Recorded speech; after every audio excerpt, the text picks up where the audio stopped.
Bom dia, 10 de setembro de 2025. Começa aqui o Verdade Sem Frescura. Eu, Enoque Cavalcante, saúdo você que nos acompanha nas redes sociais e estou aqui para fazer esse podcast ao lado desse sindicalista influencer, o novo nome da mídia de Mato Grosso, Edmundo César. Bom dia, Edmundo, tudo paz? Bom dia, Enoque. Bom dia, população mato-grossense, cuiabana em especial, e a todos os servidores públicos, porque hoje o entrevistado nosso é o representante maior, neste momento, dos servidores públicos de Mato Grosso. Wagner, eu gostaria que você se apresentasse para nossos telespectadores a sua história de vida. Bom dia Enoque, bom dia Edmundo, satisfação estar aqui no programa de abertura do Verdade Sem Frescura. Espero que seja sem frescura mesmo, porque a gente precisa falar de muitos assuntos polêmicos em Mato Grosso. E a gente está disposto a entrevistar todo mundo, né? Que os caras não tenham frescura de vir aqui. Exatamente. Meu nome é Antônio Wagner, sou advogado, sou servidor público há 20 anos do estado de Mato Grosso. Estou como presidente do Sindicato dos Profissionais da área meio do Poder Executivo, é uma área sistêmica, é uma área de profissionais que atuam no nível estratégico da administração. Também sou diretor da Federação Sindical dos Servidores do Estado de Mato Grosso e vice-presidente da Central dos Sindicatos Brasileiros em Mato Grosso e secretário nacional de Serviço Público da CSB também, aqui no estado. Enquanto Central Sindical, nós temos cerca de 65 sindicatos filiados. E hoje a gente está aí à frente, junto com mais alguns sindicatos, dessa polêmica da máfia dos consignados que se instalou no estado de Mato Grosso. No começo a gente chamou de farra dos consignados, Enoque. Agora, Edmundo, a gente já pode chamar de máfia dos consignados, porque há um ecossistema para fraudar consignados de servidores no estado de Mato Grosso. Mas você veio de fora ou você é Chapecruz? Eu sou nascido em Nortelândia, né? Nortefly, ali em Nortelândia. Mudei para Anápolis, morei muitos anos em Anápolis e Goiás. Metade da minha vida praticamente morei em Goiás. Voltei para Juína, morei em Juína um tempo, até fazer o terceiro ano, vim para fazer o terceiro ano em Cuiabá. Me formei em Cuiabá e assim que me formei na Unic, passei no concurso menos de um mês depois de formado, há 20 anos atrás, né? Em 2004, agora 2024, fez 20 anos que eu sou servidor de carreira do estado de Mato Grosso. Ô, Antônio Wagner, corre nos corredores que você é um cara inquieto. Isso está provando aí que você não aceita, não engole de goela abaixo muitas coisas, muitas ações do governo. Então, você procura defender ao máximo os servidores públicos em todos os seus direitos. É isso? É isso, Edmundo. No Simpag eu aprendi muito com a vossa pessoa. Muito obrigado. Eu posso dizer isso de público. Tive todas as oportunidades. Você nunca me fechou as portas enquanto presidente. Sempre me deixou ter muita liberdade de atuação. E nós construímos juntos o que hoje é uma das entidades mais representativas do estado de Mato Grosso, que é o Simpag. E estou tendo a oportunidade de presidir uma entidade num momento extremamente delicado. Eu digo, Enoque, que eu nunca esperei passar por um momento tão difícil pro sindicalismo e para as carreiras do serviço público quanto a esse debate dos consignados. A gente se prepara uma vida toda de estudos como advogado, mas não está preparado para uma situação que envolve tantas entidades, tanto poderio econômico e tantas pressões de todos os lados, inclusive de dentro do próprio governo, de alguns setores de dentro do próprio governo. E sim, Edmundo, a gente é muito inquieto. Eu costumo dizer que eu sou uma pessoa estudiosa, né? Eu leio muito, então eu vou tentando me aperfeiçoar através da leitura, através da minha central, através das pessoas que eu digo que são conselheiros nacionais que a gente tem, mas para um momento como esse não há lição que se aprenda na vida para enfrentar o que a gente está enfrentando agora. Então é tudo uma questão de feeling, de momento, de situação para a gente ir galgando aí, escalando essa discussão dos consignados como a gente vem escalando. E para além da questão dos consignados, a gente enfrenta um momento extremamente delicado de perda aí de mais de 20% de inflação dos últimos 5, 6 anos aí dentro do governo Mauro, né? Dentro do governo Mauro. E a falta de uma articulação mais conectada das entidades hoje para esse enfrentamento. Você falou da força que o Simpag ganhou. Mas me parece, eu que acompanho aí esse noticiário político sindical há alguns tempos, que o sindicalismo do serviço público ele sofreu uma certa retrocesso. Há uns 2, 3 anos atrás tinha uma entidade chamada Fórum Sindical. Por que o Simpag cresce e o Fórum Sindical desaparece? Assim, a gente precisa fazer uma retrospectiva um pouco anterior a esses 2, 3 anos que você cita. A gente vem de um momento desde da ruptura constitucional com o golpe que a Dilma sofreu e a entrada Muitos acham que não foi golpe. Foi um golpe, né? Hoje mais do que nunca provado que foi um golpe jurídico, institucional ali, mas um golpe que tirou do poder uma mulher extremamente honesta e coloca o Michel Temer, que faz a reforma trabalhista. A reforma trabalhista foi assim, uma pá de cal em cima do movimento sindical como um todo. O movimento do serviço público ainda vivia mais da filiação do que do imposto sindical necessariamente. Então ele continuou tendo alguma força de articulação. Em 2016 a gente faz uma grande greve ali através da coordenação do Fórum Sindical. Neste momento, o Fórum Sindical vem sendo substituído na sua articulação pela Federação Sindical dos Servidores, que é uma instituição com CNPJ, com legitimidade para atuar em segundo grau de jurisdição, digamos assim, em nome das entidades, tentando articular e coordenar esse trabalho. O Fórum Sindical tinha uma bandeira, tinha um nome, tinha uma identidade já junto aos servidores. E essa bandeira, essa identidade vai sendo aos poucos migrada para a federação. Acontece que há um distanciamento das próprias entidades buscando discussões de pautas individualizadas, né, Edmundo? Edmundo sabe disso. E a gente sempre vem fazendo essa crítica para esse momento. Eu tenho 20% de perda e essa perda ela é maior do que qualquer discussão hoje individualizada. Nós temos, enquanto categoria, enquanto área meio e sistêmica, nós temos uma discussão financeira também com o governo, uma questão de tabela salarial, uma questão de gratificação, uma questão de reposicionamento institucional dentro da gestão pública diante dessa questão da transformação digital, do uso da inteligência artificial. A nossa carreira é uma carreira muito técnica e ela faz parte de todo esse processo de transformação digital porque vem sofrendo o governo do estado de Mato Grosso. Então também nós temos nossas negociações individuais, mas nem por isso a gente deixa de fazer um combate com essas pautas que são pautas do coletivo e que deveriam todo o coletivo estar participando disso. Por que não estão? Não entendo. Na verdade, a gente entende e deve falar isso ao longo do programa e é bom colocar o dedo em algumas feridas porque está muito cômodo, Enoque, Edmundo, as pessoas esperarem na sombra por resultados que estão acontecendo, como a suspensão por 90 dias, agora por mais 120 dias, que a gente deve falar mais à frente ao longo do programa. Antônio Wagner, eu queria saber de você se esse enfraquecimento dos sindicatos não foi só pela legislação brasileira. Será que a falta de concurso público afetou bastante essa situação? Porque o estado de Mato Grosso não faz mais concurso, faz seletivo. Então o pessoal que entra em seletivo, na minha ótica, ele não quer saber de sindicato, não quer saber de nada. Então se tivesse feito esse concurso constantemente, sabe, talvez seria bem mais forte o sindicato. Aí você deve ter informações sobre o percentual. Sim. Quantos são concursados, quantos são contratados, isso cresceu muito esse número de contratados? Cresceu muito. A gente já vinha numa reclamação, né, numa briga com relação a esse excesso de terceirizados na gestão pública. Isso precariza o serviço público, né? Isso tira aquela ideia da solução de continuidade que vem com o servidor de carreira. E hoje, pela primeira vez na história, nós temos mais servidores contratados do que concursados. Pela primeira vez na história. E a continuar nesse ritmo, nos próximos 4, 8 anos, se continuar nesse ritmo, nós vamos ter 30% de servidores concursados.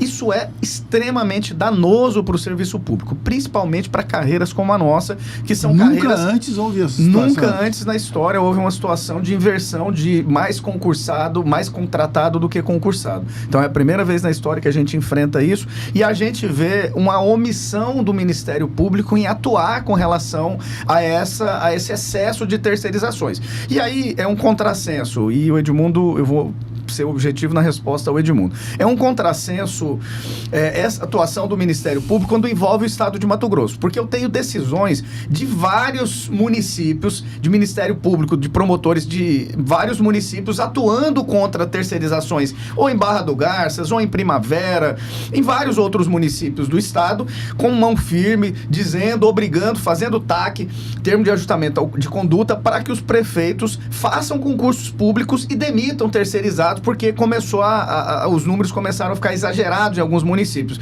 mas não tem a mesma postura combativa quando se trata do governo do Estado de Mato Grosso. Isso é muito ruim, porque chega nesse cenário extremamente danoso. Nós fomos fazer uma mobilização recente para a nossa Assembleia, que foi, acho que uma semana passada, a coisa foi acontecendo tão rápido que a gente até se perde que semana que a gente está.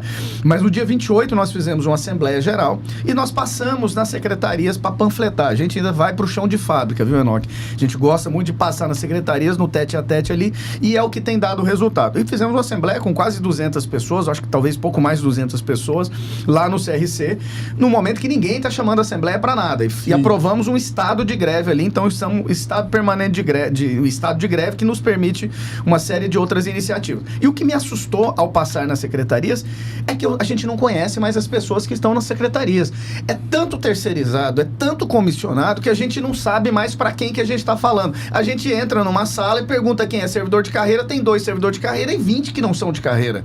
E isso eu estou falando de todas as categorias. Não estou falando só da área meio, estou falando do desenvolvimento econômico e social, estou falando do pessoal da SEMA, estou falando do pessoal da Unemat. Então, assim, é um excesso de terceirizações hoje no Estado, virou uma política de Estado isso, e isso tem 2 prejuízos. Um prejuízo para informações estratégicas da administração, principalmente na área de tecnologia da informação, com esse processo de transformação. Então, pessoas que vêm do mercado com acesso a dados fiscais, a dados financeiros. Olha o que aconteceu em São Paulo, esse rombo de R$1 bilhão aí, pelo menos, quer dizer, propina de R$1 bilhão, né? O rombo fiscal ali foi muito maior, e exatamente por conta dessa falta de pessoal em áreas estratégicas.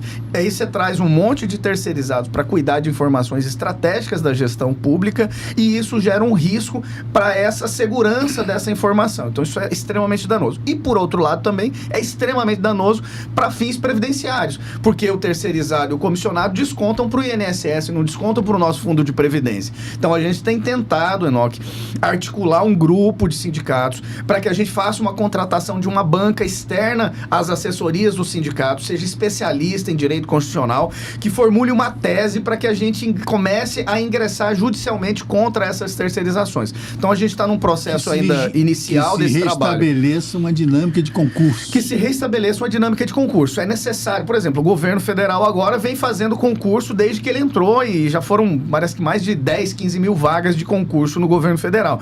E substituindo esses terceirizados por concursados. E é isso, é uma dinâmica de concurso. Para cada ano de gestão, você tem que ter concurso para as várias pastas, seja para a área meio, seja para os técnicos da Unemat, seja para os professores da Unemat, que estão fazendo também uma mobilização, e a própria SEMA, né? A SEMA hoje, você deve ter uma das carreiras mais prejudicadas pela terceirização. Verdade. A SEMA e a Intermat. E a nossa carreira também foi extremamente prejudicada, mas a SEMA hoje você deve ter pelo menos 60% de contratado e comissionado, em detrimento de 40% de servidor de carreira. Então isso são números assustadores numa área extremamente estratégica que lida ali com, né, grandes desmatadores e processos muito, né, vultuosos financeiramente falando, de regularização houve, Wagner, algum diálogo com a gestão, com o secretário Basílio, com o governador, com relação a essa questão dos contratados? Não, em termos de federação, ainda não.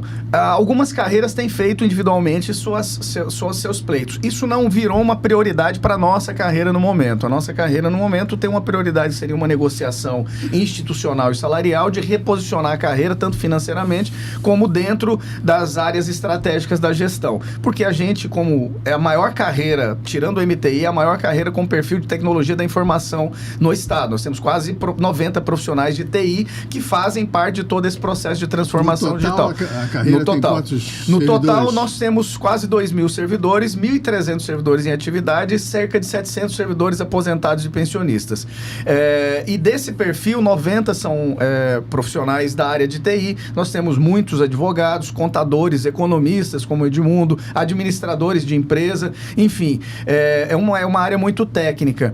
E não virou uma prioridade, mas a gente quer discutir o processo de terceirização, né? E aí a gente tem pensado nessa estratégia coletiva para a gente começar a judicializar. Primeiro, buscar informações e dentro desse conjunto de informações servir para que a gente embase uma ação direta de inconstitucionalidade muito bem formulada, porque não dá também para partir de forma muito amadora para esse enfrentamento, porque eles se cercaram de arcabouços legais para que você entre judicialmente hoje e esbarre nessas legislações, leis complementares, como a Lei Complementar 600, por exemplo, que permite a terceirização praticamente indiscriminada no Estado.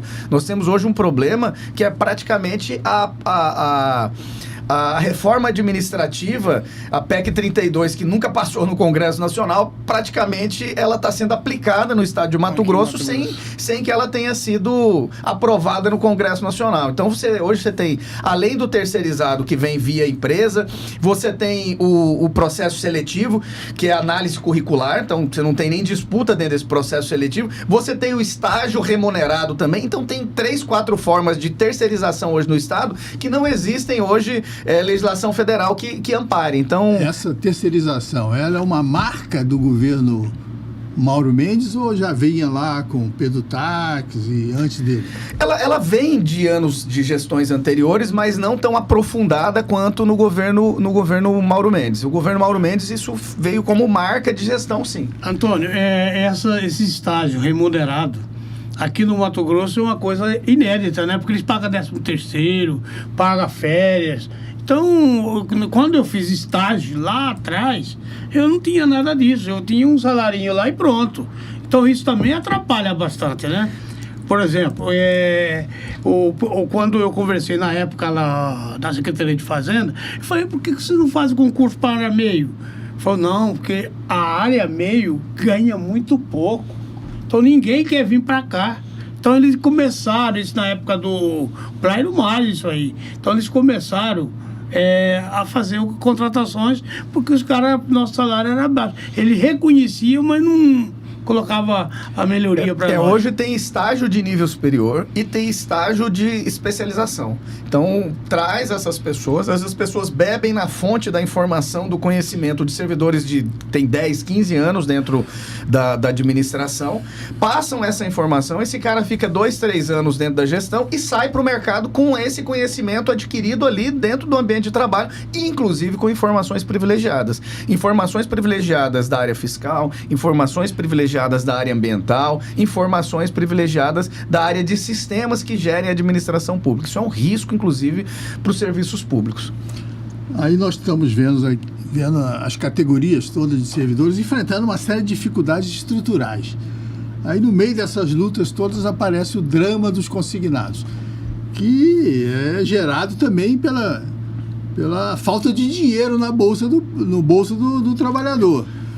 E como é que isso foi se avolumando? Qual é o histórico que leva vocês hoje a fazer disso um enfrentamento tão duro? Causa e consequência, né?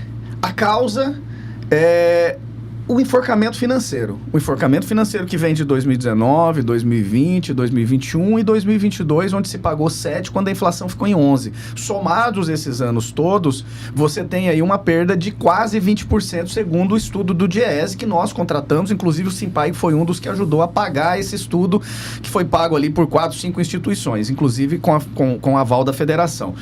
E esse enforcamento financeiro ali até 2022 vem na sequência que se abre uma modalidade que ela já existia, mas se amplia essa modalidade, que é o cartão de crédito consignado. O que acontece? Nós temos o decreto 691, que é o decreto que regulamenta as consignações no estado de Mato Grosso. Esse decreto nunca tinha sido alterado até 2022. A Assembleia Legislativa faz uma CPI dos consignados, CPI do endividamento, não se chamou CPI dos consignados, e tratou da questão dos consignados, que ela estava perdendo o controle, o endividamento do servidor estava muito alto, se apontava apontava ali um endividamento de mais de 2 bilhões de CPI reais. foi em que ano? 2018, ela foi encerrada com relatório do então deputado Guilherme Maluf, hoje conselheiro do Tribunal de Contas. E a CPI faz uma série de recomendações à Secretaria de Gestão e Planejamento. Quais sejam? Ela fala, olha, vocês precisam abolir essa modalidade de cartão de crédito consignado, porque ela é muito difícil de ser controlada e está havendo uma série de práticas abusivas. Vocês precisam reduzir o número de parcelas para as consignações. Estava ali em 92 parcelas, se não me engano, permitindo que você estendesse um empréstimo até 92 parcelas. Vocês precisam ter um controle maior nos credenciamentos. Vocês precisam cobrar o mesmo que se cobra das demais consignatárias ali para fazer a consignação em folha do Banco do Brasil, porque são milhões que estavam deixando de ser cobrados do Banco do Brasil. E vem a CEPLAG e faz exatamente o oposto do que recomendou a CPI dos consignados, do endividamento. E aí se pergunta, o governador sabia dessas alterações? Por exemplo, uma das alterações é que para credenciar uma empresa para emprestar dinheiro para o servidor, a última assinatura, conforme o decreto 691, era do governador do estado. Então era o governador que dava o aval final. Então qualquer responsabilização podia recair sobre o governador. A CEPLAG altera o decreto e tira esta responsabilização e passa essa responsabilidade de aprovar uma consignatária com assinatura final do secretário de Gestão de Planejamento. Ou seja, tira a responsabilidade do governador e passa exclusivamente para o secretário de Gestão e Planejamento, óbvio, dentro de um processo que se lança um edital. Nesse edital você tem que cumprir uma série de documentações e ali passa por vários setores de análise jurídica dessa consignatária. A legislação federal, ela impunha um limite para esse consignado. 35% do salário. A legislação do Estado previa 35%. E aí, o decreto 650, se não me engano, de 2022, altera isso. Era 35%, 5% desses 35% era também de cartão consignado, cartão de crédito consignado. Só que ele concorria com essa margem dos 35%. O que a Secretaria de Gestão e Planejamento faz? Ela, ao contrário da recomendação da CPI, ela vem e tira esses 35%, cria uma margem extra de 15% para cartão de crédito consignado e mantém os 35% para crédito consignado. Para que as pessoas entendam, Enoque, então vai para 50%. Exato. Parece complexo, mas não é. Hoje nós temos 3 modalidades de empréstimo consignado, que é o crédito consignado, o cartão de crédito consignado, o crédito consignado com 35%, o cartão de crédito consignado com 15%, e em 2023 se criou a modalidade do cartão benefício consignado com mais 10%. Somado, isso chega a 60% de endividamento líquido do servidor. Exatamente o contrário. Tem caso de servidor que embarcou nesses consignados todos aí? Até mais de 60%, porque aí tem uma problemática que é o Banco do Brasil fazendo CDC, cobrando direto do salário do servidor sem entrar nessa margem consignável. Então tem servidor devendo 80%, 90% do seu salário para as consignatárias. Isso é um absurdo, isso é um crime. Eu estava conversando agora, se você me permitir, eu coloco até o áudio da servidora de Barra do Garça, que é uma professora aposentada que está falando que está vivendo com R$ 1.500 de salário, porque o 70% do dela está consignado, 60% com essas modalidades Big Techs. E 20% ali, 10% ali com o Banco do Brasil. Né? As fintechs. E aí, Enoque, isso é muito estranho, porque até 2018, até 2019, você tinha ali 8, 10 instituições financeiras operando crédito consignado e cartão de crédito consignado com os servidores, que eram basicamente os bancos tradicionais, Banco do Brasil, Caixa, Santander, Bradesco, BMG, Crefisa. A partir dessa abertura de 15% para cartão de crédito consignado e depois para cartão benefício consignado, hoje nós temos 28 instituições operando crédito consignado.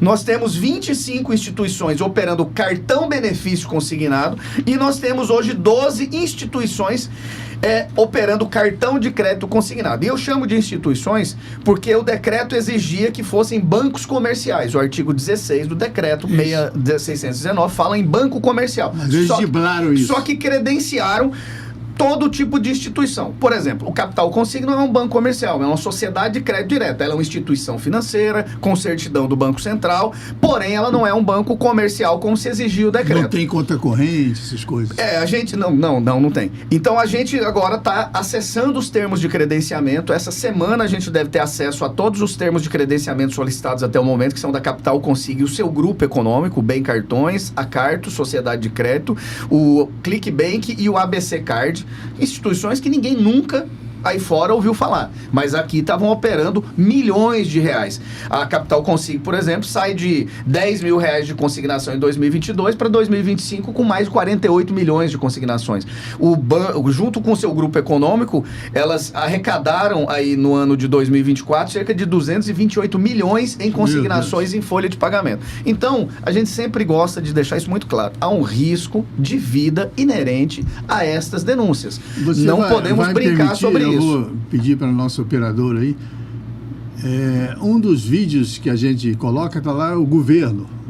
Então tem uma matéria que mostra que o governo do estado, o Ministério Público também já se preocuparam com isso. Mas foi uma preocupação satisfatória? Vamos ver. A reunião do grupo de trabalho criado pelo governo de Mato Grosso para investigar possíveis irregularidades cometidas por empresas consignatárias conveniadas do estado foi realizada nesta quarta-feira, 21 de maio, na Secretaria de Planejamento e Gestão, e marcou o início das ações estratégicas.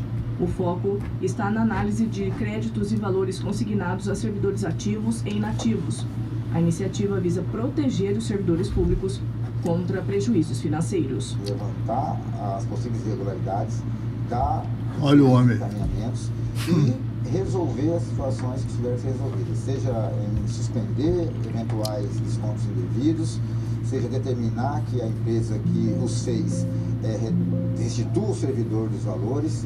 Enfim, a Força-Tarefa ela tem o objetivo de dar solução para essa situação. A Força-Tarefa fará inicialmente a análise dos processos, já em fase de apuração, realizados pela CEPLAG e pela CGE. O que a gente espera é que essa Força-Tarefa verifique de fato se existe essa irregularidade de forma generalizada, se identificado que o servidor seja ressarcido desse valor que de fato não foi passado para ele.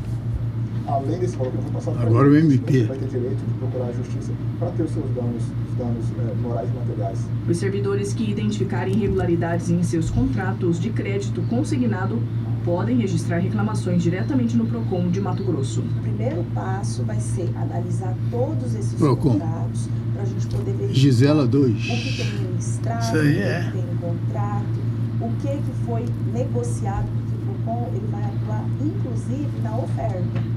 Antes mesmo da concretização do contrato, essa oferta vincula esse contrato. E aí a gente precisa verificar se o que foi ofertado, de fato, está no contrato. A ação será conduzida de forma integrada pelo PROCON, CEPLAG, Ministério Público, Controladoria Geral do Estado e Delegacia Especializada de Defesa do Consumidor, unindo forças para garantir mais rigor e transparência na apuração dos casos. Dependendo da gravidade ou não dessas irregularidades, será o Ministério Público diferente da série. Para providência. Parente, filho, sobrinho. Eventual medidas que o Ministério Público possa tomar com relação a isso. Então, essa atitude extremamente resolutiva e preventiva do governo do Estado vai ser de extrema importância para melhor avaliarmos o que aconteceu. Preventiva, essa é a palavra. Que precisam ser sanadas. Nós temos mecanismos de investigação e nós temos mecanismos Delegacia do Consumidor. Responsabilizar. Está terminando aí, você me avisa. Que estiverem lesando o consumidor por meio da prática de delitos. Então, a Polícia Civil é sempre importante que integre esses tipos de força-tarefa para apurar a eventual prática de infrações penais. Antônio Wagner, nós tivemos aí então a formação de uma força-tarefa. As denúncias dos sindicatos foi feita, o governo responde articulando uma força-tarefa. Em maio, nós estamos em setembro. Deu resultados?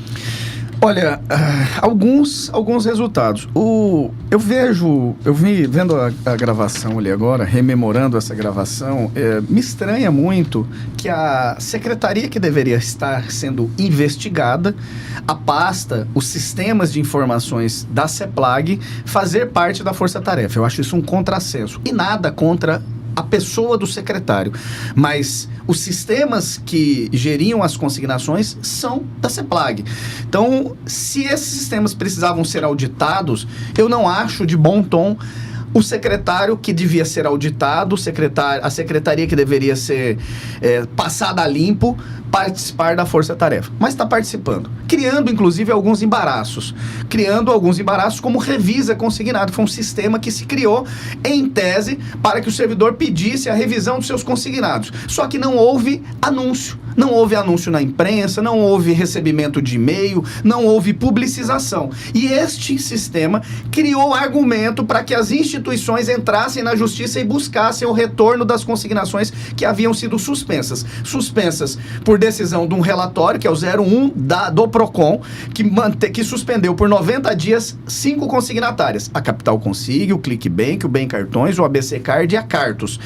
Por conta também de representações que o escritório AFG Tax, do Dr. Pedro Tax, fez em nome do nosso sindicato, do Simpol, do Sintema, do Sintesmate, da Unemate, do Sintep e do Sindes e da nossa federação também. Então, essas 7 entidades somadas com a federação contrataram a banca do Dr. Pedro Tax e nós representamos o Ministério Público Estadual, o Ministério Público Federal, Tribunal de Contas, CEPLAG, dizendo, olha, essas 5 consignatárias estão praticando atos ilegais, elas estão fraudando consignações. Se é em larga escala, se é pontual, isso aí não é da nossa alçada saber, mas a CEPLAG deveria saber. Elas todas estavam operando na modalidade de cartão de crédito consignado, que pressupõe o quê? A entrega de um cartão plástico ou virtual e uma fatura mensal para que você utilize este cartão e consigne 5% em folha de pagamento. Então, se eu gastei R$1.000, eu consigno R$50, 5% em folha de pagamento, e o restante da fatura eu deveria pagar com essa fatura emitida por essa instituição, como qualquer fatura de cartão de crédito que a gente tem aí, seja de qualquer banco tradicional. Então, essas operações, na verdade, elas estavam sendo ofertado para o servidor crédito consignado, ele te dava um dinheiro, depositava com Pix ou TED na sua conta e parcelava isso em 96, 120 meses, né? Valores fixos. Então, eu tinha lá, todo mês, uma parcela de R$500.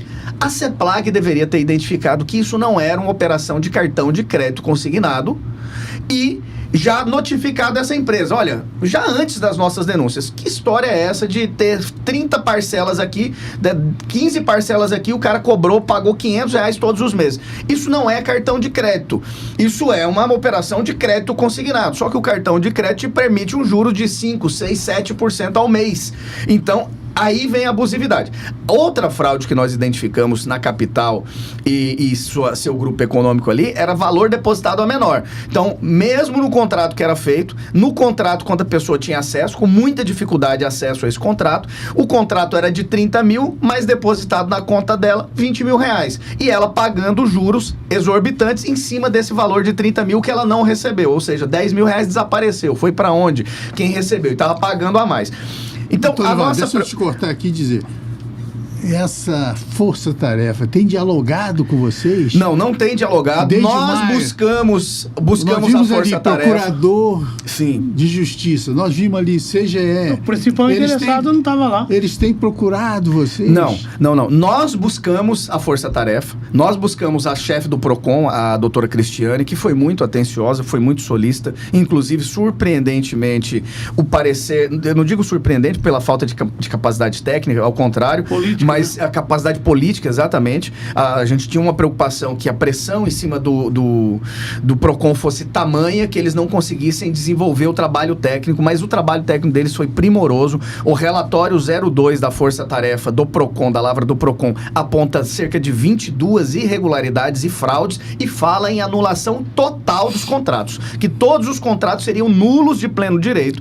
Primeiro porque as instituições... Todos os contratos quer dizer o quê? Todos os contratos da Capital Consigne. De número. A nossa preocupação, e aí eu vou para um outro ponto dado o vídeo. Essa é uma das fintechs. Essa é uma das fintechs, que é a Capital Consigne, que teria 13 mil servidores com contratos com ela e mais de 22 mil contratos firmados. Porque tem servidor que tem 2, tem 3 contratos nessas modalidades de cartão de crédito consignado. Então ele fala em nulidade. Aí vem a minha preocupação. Nós estamos falando aqui de 25 instituições em tese financeiras, operando a modalidade de cartão-benefício. 12 instituições operando a modalidade de cartão de crédito consignado.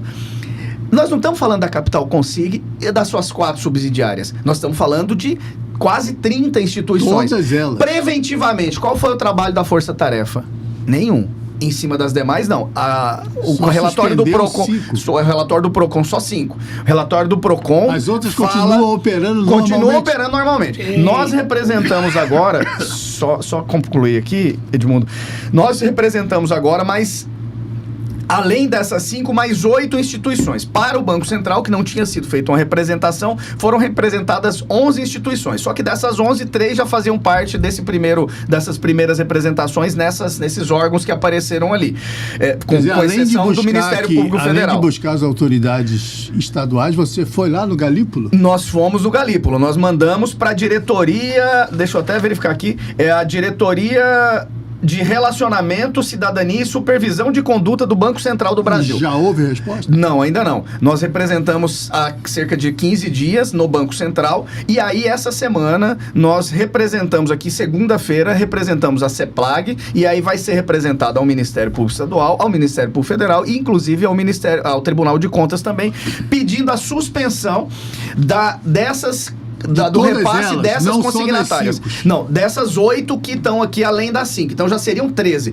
Nós, enquanto sindicato, Simpai, tomamos a frente e fizemos um ofício para o presidente da Assembleia Legislativa pedindo que preventivamente se suspenda as operações de todas as consignatárias que operam na modalidade de cartão de crédito consignado e cartão benefício consignado. Quem deveria fazer isso é a CEPLAG. Wagner, um dos maiores problemas desse é que quando eles averbam lá na CEPLAG, eles não põem tempo. Ele não põe tempo, é tempo indeterminado. Então você fica pagando a vida toda.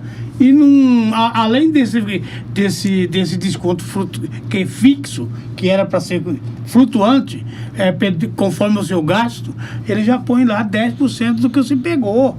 Entendeu? Se você pega 17 mil, ele vai descontar no 1.700 todo mês. No vídeo que nós mostramos aí, sobre a Força Tarefa, aparece lá o Governo do Estado, o secretário Basílio, o Ministério Público, o CGE, mas não aparece a Assembleia Legislativa. Hoje, nos jornais, está aí a reivindicação do seu sindicato e de outros por uma CPI. A Assembleia tem se posicionado? De que forma tem se posicionado ou tem se omitido? Olha, a gente entende o jogo político, a pressão política... Você entende de jogo político, é um jogo difícil de entender. É um jogo difícil político. de entender.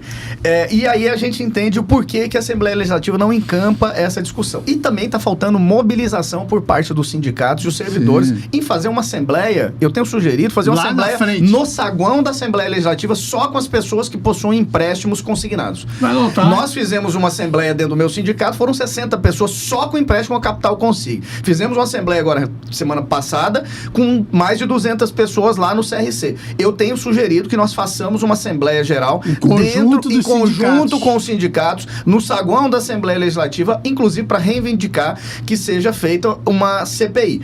Por quê? Porque na nossa primeira levaram lá o pedido de CPI. Como é que está essa Nós levamos recepção? o pedido de CPI. Hoje de manhã eu falei com a assessoria da deputada Janaína, que ela estava verificando lá na presidência da Assembleia qual que foi a tramitação interna, se vai ser colocado para votação hoje, se vai ser discutido. Nós fizemos, inclusive, um modelo de decreto legislativo e apresentamos. Nós, tecnicamente, a gente trabalha de forma... Vocês estão ensinando os deputados a trabalhar? Não digo ensinando, mas a gente trabalha... Adiantando o processo. A gente faz um trabalho de forma... Aí o governo Mauro apresenta uma contraproposta. Exato. Então a gente faz isso de uma maneira muito técnica para mostrar que aqui não tem brincadeira, que a gente sabe do que está falando e tecnicamente a gente está muito bem calçado. O que acontece? Na primeira representação contra as 5 instituições que nós falamos inicialmente, afetados ali eram cerca de 25 mil servidores com contratos com essas 5 instituições. Nós estamos falando agora de mais pelo menos de 10 a 15 mil servidores. Então, somados aí, seriam 40 mil servidores abarcados pela suspensão, possível suspensão. 40% do serviço público. 40% dos servidores do Poder Executivo. Você tem uma ideia do volume de grana que esses servidores movimentaram com esses empréstimos? A Capital e o seu grupo eram 22 milhões por mês. Suspensos aí durante 3 meses, ou seja, 66 milhões. Agora, com recomendação da mesa técnica do Tribunal de Contas, o Tribunal de Contas formou uma mesa técnica, e a mesa técnica, ela tem uma característica que não é a que a gente entende que seria a melhor característica de atuação do Tribunal de Contas. Por quê? Porque ela tem a característica de consensualismo, mas dentro de um processo onde você está falando de fraude, de cometimento de crime, não é o consensualismo que se busca. O que a gente está buscando é que se faça uma auditoria completa e absoluta nessas contratações, desde o credenciamento dessas instituições que eu citei aqui, 22, 25, 28 e 12 instituições que operam nessas modalidades, mas que se faça uma auditoria desde o credenciamento delas, a operação que elas estão realizando ali. Por quê? Porque quem que faz a consignação? É a CIP, Câmara Interbancária de Pagamentos. É uma empresa terceirizada, ela não é um alienígena que caiu dentro da administração. E aí entra, mais uma vez, na primeira crítica que eu faço às terceirizações. Ela é uma empresa terceirizada, com funcionários terceirizados, mas tem um fiscal de contrato. Então, ela é uma empresa que ela gere entre a consignatária, que é a instituição financeira, e a CEPLAG, que cuida da nossa folha de pagamento. Existe essa empresa terceirizada que recebe a informação da consignatária e insere no sistema de consignações do Estado, que é um sistema público. Então, todas essas informações que estão ali na CIP deveriam ser auditadas. Porque se eu pego aqui o meu cash card operando cartão benefício e eu olho lá que o cartão benefício não foi entregue, que ela tem 10 prestações do Edmundo de R$500, já é suspeito. Eu tinha que chamar essa instituição para perguntar, mas espera aí, por que R$500 todos os meses? Então isso aqui não foi cartão benefício, aqui foi crédito consignado. Perfeito. Mas você não pode operar como crédito consignado. Como é que você está operando como crédito consignado? Opa, vem cá, você está sob suspeição, vou suspender você. Até que você me apresente todas as operações que você fez, mostrando que você entregou um cartão benefício, mostrando que as parcelas são variáveis mês a mês, porque elas são variáveis. Depende da minha utilização. Se eu utilizo R$1.000 esse mês, se mês que vem eu utilizo 1.500, então o que consigna em folha tem que ser valor variáveis. Foi feito isso pelo Tribunal de Contas? Não foi. Foi feito isso preventivamente pela CEPLAG antes da nossa denúncia? Não foi. Como que vão reagir à nossa nova representação? É isso que a gente está esperando agora, e essa semana a gente precisa de uma reunião, tanto na Força Tarefa, na CEPLAG. Tem chance de ser aprovada? Como eu disse, são 40 mil servidores sendo lesados. Dessas instituições que não estão sendo suspensas, que não foram suspensas até o momento, são cerca de 10 mil. Mês que vem, mais 10 mil servidores, os mesmos 10 mil vão sofrer mais uma fraude, porque eu não entreguei cartão benefício, eu não tinha sequer autorização do Banco Central para operar. E vamos lá. Como que eu opero com uma instituição, como que eu autorizo uma instituição a operar crédito consignado para o meu servidor sem ter verificado que essa instituição não tem certidão do Banco Central para operar? Ela não poderia, isso é crime. Como que por exemplo, o meu sindicato, se eu tivesse 1 milhão na conta do Simpai, nós não temos, mas se eu tivesse 1 milhão na conta do Simpai e quisesse emprestar para servidor... Até fiquei alegre aí, viu? E quisesse emprestar para servidor, eu poderia me habilitar junto ao Estado para emprestar consignado do servidor? Não poderia. Por quê? Porque eu não sou instituição de crédito. Tem que passar pelo Banco Central. Tem que passar pelo Banco Central e todas as regulações do Banco Central. Se eu não tenho, como que eu autorizei essas instituições? A CEPLAG precisa dar explicações. Como que foi o processo de credenciamento? Nós vamos ter acesso aos 5 primeiros processos de credenciamento solicitados. Nós hoje devemos oficiar para a CEPLAG pedindo o processo de credenciamento dessas outras 8 instituições. E a partir dessa análise, a gente vai verificar se houve alguma falha. No processo das 5 primeiras, a CEPLAG descumpriu o mandado de segurança, exigiu que a gente assinasse um termo de confidencialidade. Ou seja, se eu verificasse alguma irregularidade, alguma ilegalidade no processo de credenciamento, eu não poderia vir no seu programa, no programa de vocês, por exemplo, Verdade Sem Frescura, e falar que houve uma ilegalidade, que passaram por cima. Tudo em segredo de justiça. A gente não aceitou e recorremos à Controladoria Geral do Estado, da decisão administrativa da CEPLAG, se negando a entregar, mesmo com decisão do mandado de segurança. Informamos isso no mandado de segurança. A CGE deu ganho de causa pra gente, deu parcialmente prover o nosso recurso, só que deixou a parte da anonimização. O que é a anonimização? Os nomes de quem assinou o processo de credenciamento vão ser todos anonimizados. Então, se algum procurador deu um parecer que contraria resoluções do Banco Central, o nome dele está protegido. Se fosse o nome do Antônio Wagner, estava exposto aos 4 cantos de Mato Grosso. Como pode ser um procurador cometido alguma falha no processo de análise, ele vai ser preservado. Você disse lá no início que quem responderia oficialmente por tudo isso seria o governador do estado. Aí houve aí uma alteração do decreto 691 na burocracia, e a coisa se direciona hoje para o secretário da CEPAG. É ele quem assinou, a última assinatura tem que ser a dele. E o Basílio Bezerra já procurou os sindicatos, já tem dialogado com vocês, tem abrido as portas da CEPLAG para que essas informações corram, ou o secretário está se escondendo? Enoque, na nossa representação ao Banco Central, mostra que todos os termos de credenciamento, o número dos termos de credenciamento, a data e o número. Então, 2023, a grande maioria aqui 2023 e 2024, porque devem ser renovações dos termos de credenciamento, todos eles assinados pelo secretário como consignante, né, como representante da CEPLAG, não mais pelo governador. Então, sim, antes, mas representando o governo do estado. Representando o governo do estado e assinando os termos de credenciamento. O que tem havido? O secretário está extremamente irritado com o SIMPAEG. E a gente quer entender o porquê. Porque se eu, como instituição, se eu, como representante de uma carreira técnica e estratégica que é chamada para resolver vários gargalos da gestão pública, eu vou lá e apresento uma denúncia onde dezenas de milhares de colaboradores estão sendo lesados, estão sendo roubados, a palavra estão sendo roubados mês a mês. Servidores. Não, 60 mil tem contratos. Nessas representações abarca ali cerca de 40 mil servidores. Então, se eu tô lá denunciando, dizendo, olha, tem alguma coisa acontecendo, eu não estou denunciando você, eu estou denunciando ainda as instituições financeiras. E aí, a postura da Secretaria de Gestão é de atacar o denunciante, de não querer receber o denunciante, de prejudicar, inclusive nas negociações, a carreira do denunciante e, pior, utilizando a Secretaria de Gestão e Planejamento para beneficiar outras carreiras que não estão entrando no debate de que seus servidores estão sendo fraudados. Isso é de extremo mau gosto, isso é uma falha técnica da Secretaria de Gestão e Planejamento. E que o governador deve estar ciente. Então é importante falar isso aqui. Inclusive, sugiro fazer este recorte. Não sou eu quem determina os recortes, mas fazer este recorte. Por que o SIMPAEG e a carreira dos profissionais da área meio está sendo prejudicada numa negociação junto à CEPLAG, se foi ela que denunciou o maior esquema de fraudes contra servidores da história de Mato Grosso? Eu acho que essa carreira, se eu fosse gestor, Enoque, só para concluir, se eu fosse gestor, eu dava um prêmio para este sindicato e premiaria esta carreira por mostrar que um trabalho técnico gera o resultado que está gerando. Que observa, né? E aí, que observa.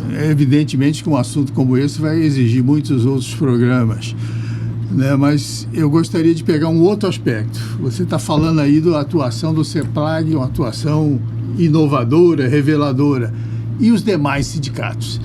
Que parcerias vocês têm contado nesse processo? Eu vou dar alguns números, Enoque, que eu me lembro agora de cabeça.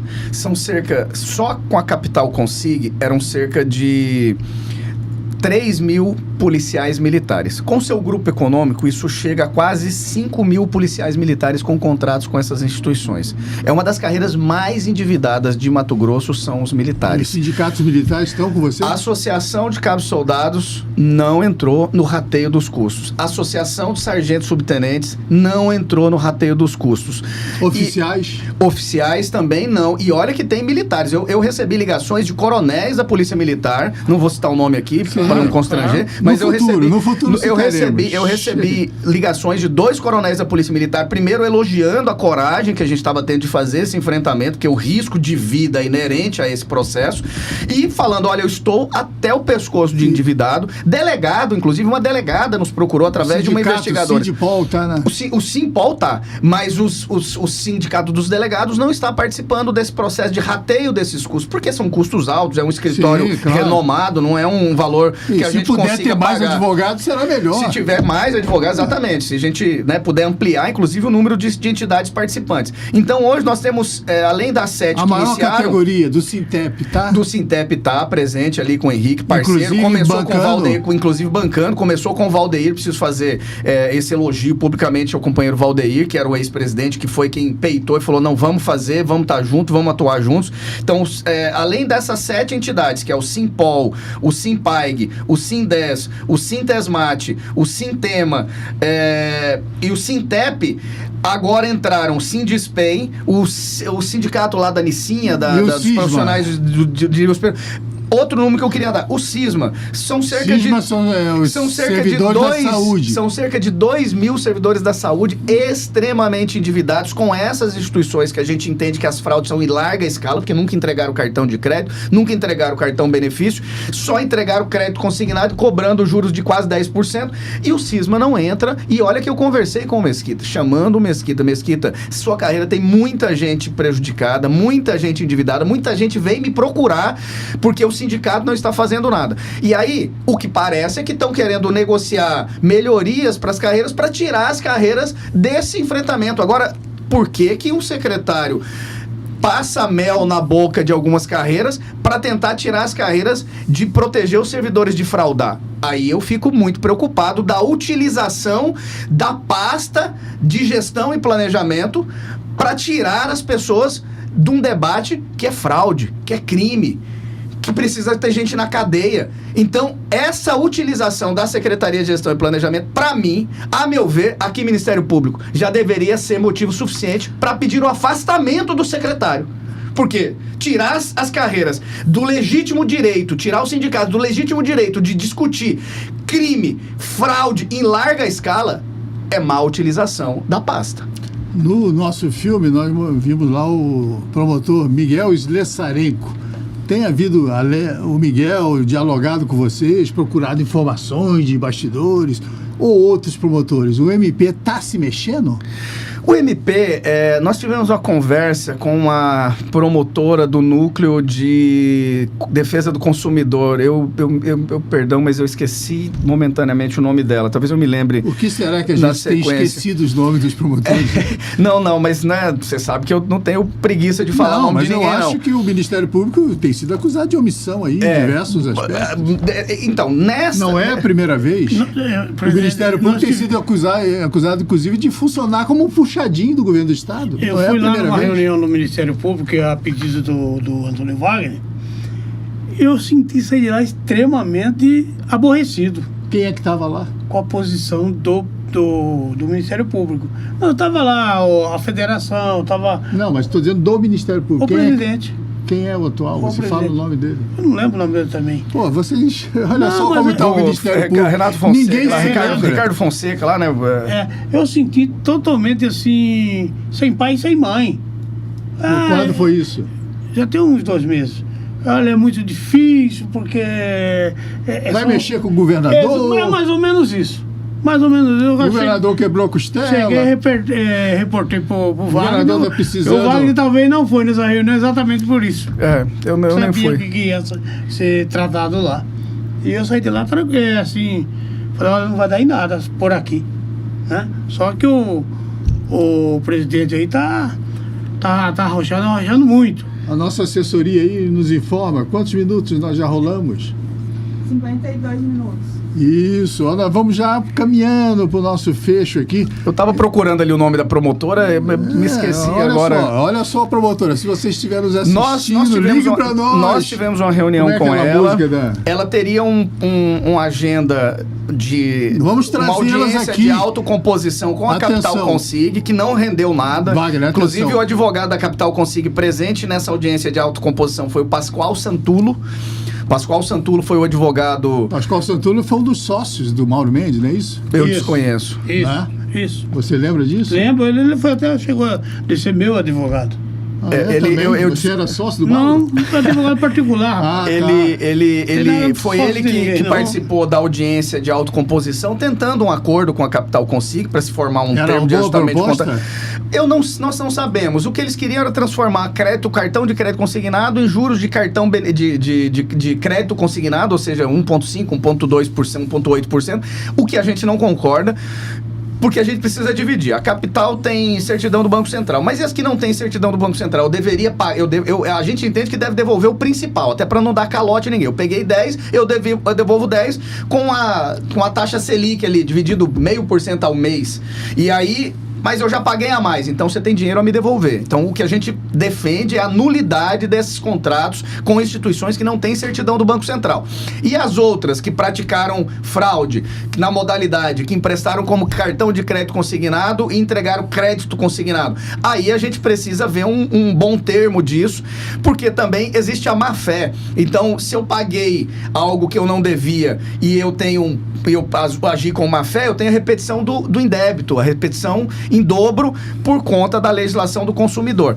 A gente apresentou na nossa Assembleia um caso de um servidor que ele tinha um contrato de R$1.700, R$1.500, que se fosse aplicar juros corretos, ele teria que pagar R$700 de parcela e estava pagando R$1.500, ou seja, mais que o dobro, e ele tinha para receber cerca de R$50 mil só de parcelas em dobro que deveriam ser devolvidas a ele. Então, é isso que nós estamos defendendo para proteger o servidor. Antônio Wagner, nós estamos pressionados pelo tempo, né? E queremos assumir um compromisso aqui. Já você está satisfeito, por exemplo, com a cobertura que a mídia regional, a mídia mato-grossense, essa dinâmica mídia comandada pela Rede Globo, pelas televisões e rádios do Dorileu, pelos sites do Monte Agudo, do Olhar Direto, você está satisfeito com a cobertura dessa questão ou ela poderia ser aprofundada mais? Eu penso que ela poderia ser um pouco mais aprofundada. No início nós tivemos uma cobertura um pouco mais efetiva de um momento, aquela viagem que o governo fez para o Japão. Dali para frente ela apaziguou um pouco, ela amornou um pouco o debate. Nós tivemos oportunidades ali Nosso programinha aqui, às quartas-feiras, nós vamos nos dedicar a desdobrando essas coisas, porque está aí uma CPI, está sendo reclamada na Assembleia. Será que sai? Vou pedir aqui a nossa assessoria, tem aí um vídeo da deputada Janaína. Vamos ouvir o que a Janaína diz. Será que ela vai ajudar os servidores? Permite um consignado que seja descontado da folha de pagamento sem uma cópia do contrato. Dando uma força para a sua deputada, baby. Será que ela libera lá o... Precisamos do apoio da Assembleia aqui.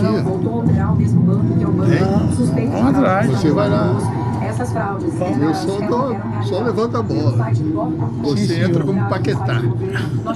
Muito Paquetá. Levamos Paquetá na cabeça. E feitas completamente ao contrário, no sentido de endividar ainda mais o servidor. E a nossa preocupação é essa. O que aconteceu durante esse tempo? Qual foi o montante? Se de fato os 12 mil empréstimos feitos no Banco Consig, todos eles foram fraudes? Se foram todos fraudes, o volume dessa fraude pode ultrapassar R$500 milhão, quem sabe até R$1 bilhão. Nós temos que entender o tamanho disso. Sem a cópia do contrato, nem o servidor sabia como era realizado. Mas como o servidor concordava pelo WhatsApp.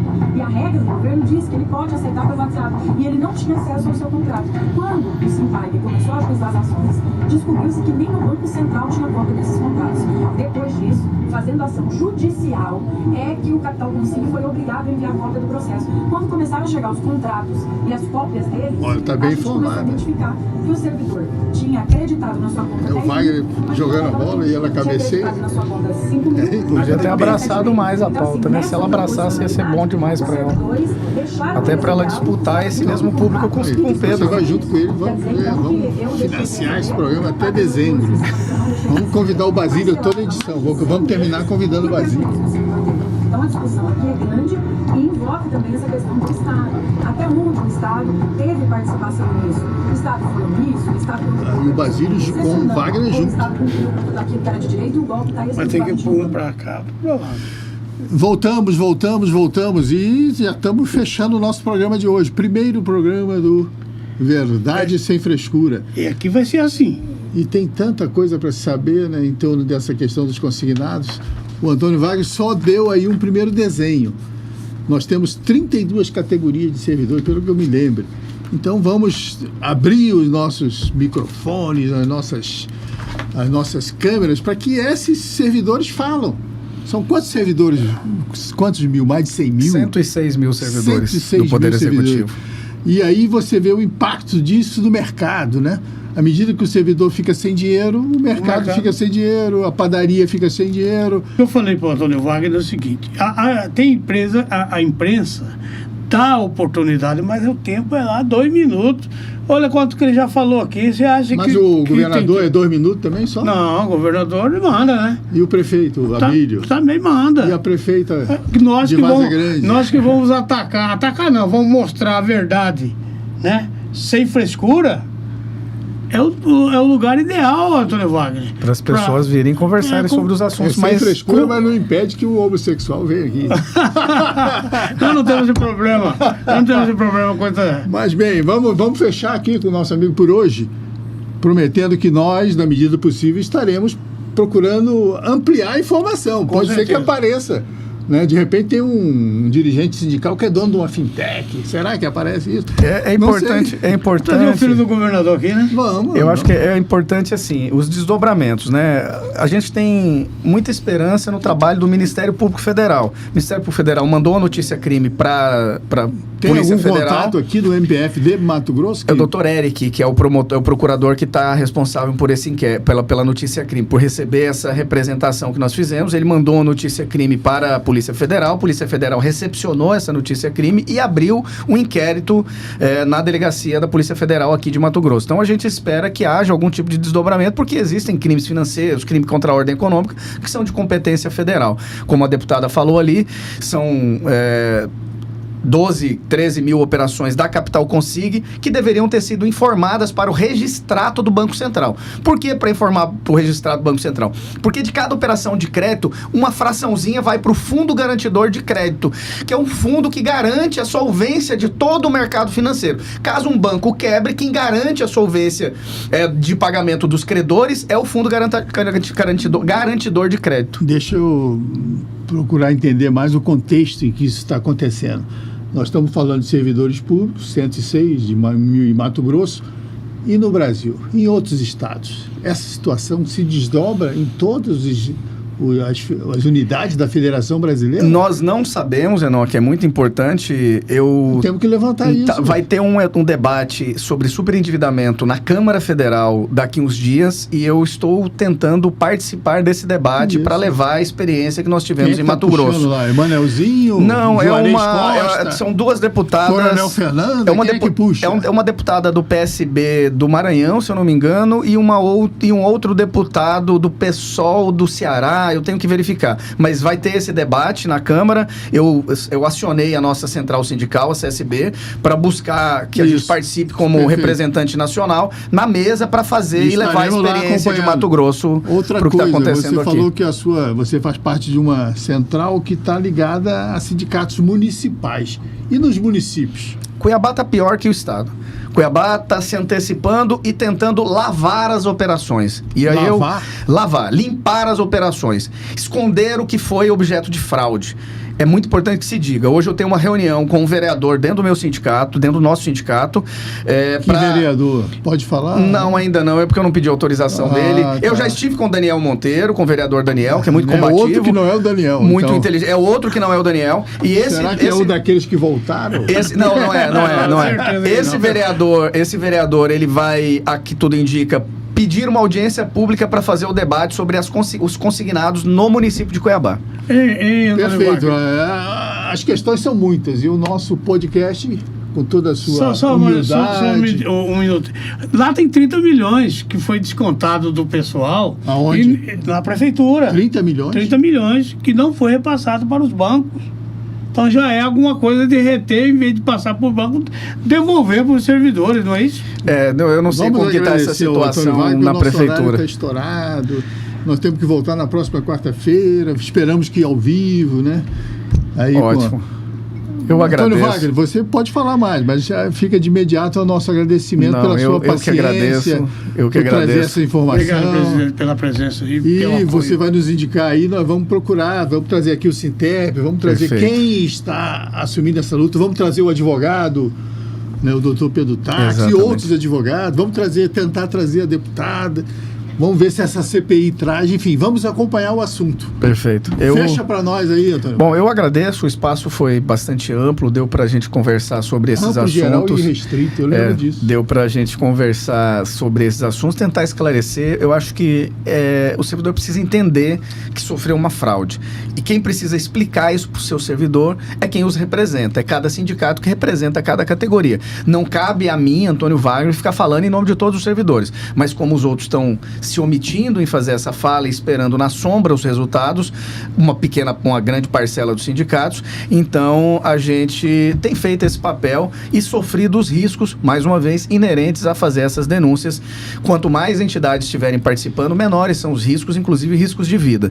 E se as pessoas não estiverem fazendo, se algo me acontecer, saibam que tem relação com isso. Algo porque eu não acontecer, o que é isso? Não sei, alguém pode achar que me matando pode cessar esse negócio. A gente teve dois advogados... Wagner tem medo pela sua vida. 2 advogados foram assassinados por valores muito menores do que a gente tem tratado na máfia dos consignados. Você está falando do Zampieri e do Renato Neri. Não estou acusando... Mato Grosso se mata advogado. E você também é advogado. Eu também sou advogado, então a gente fica um pouco receoso, porque a gente está falando de bilhão. A gente não está falando que nós corremos algum risco? A gente não está falando de pouco dinheiro, Todo então... mundo corre risco. Vamos falar de futebol. Eu tenho pedido para um amigo meu da Polícia Federal o seguinte: se alguém me matar, federaliza a investigação, não deixa em Mato Grosso. Só isso. Não que eu desconfie de ninguém da Polícia Civil, pelo contrário. Obrigado, Edmundo, também a gente pela sua tem muitos amigos parceria. ali. Feliz da vida pelo primeiro programa, viu? E aí, obrigado a todos aqueles que nos acompanharam pacientemente aqui nas redes sociais. E quarta-feira, toda quarta-feira, 10 horas, nós assumimos esse compromisso com você. Apresentar a verdade sem frescura. Sem frescura. Sem maquiagem. Obrigado, nossa equipe técnica.